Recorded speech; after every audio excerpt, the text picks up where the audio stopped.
ভবিষ্যৎকে আধার করে সবাই আজকের নির্ণয় করতে চায়। ভবিষ্যতে সুখ লাভ হবে, ভবিষ্যৎ সুরক্ষিত হবে, এমন নির্ণয় আজ করার প্রয়াস করতে থাকে সবাই।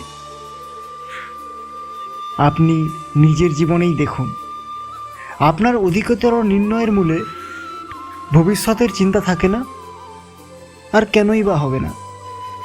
নিজের জীবনকে সহজ ও সুখময় বানিয়ে তোলার প্রচেষ্টা করার অধিকার সবার আছে,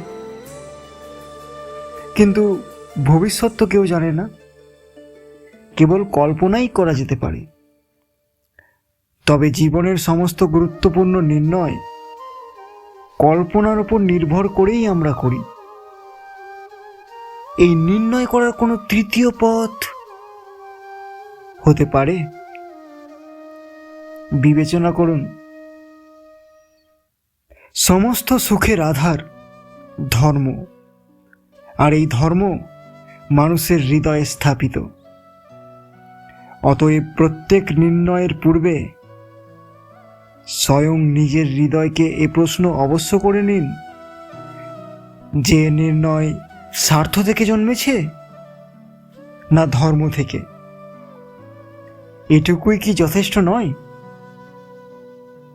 ভবিষ্যতের বদলে ধর্মের বিচার করলে কি ভবিষ্যৎ অধিক সুখময় হয়ে উঠবে না? স্বয়ং বিচার করে দেখুন।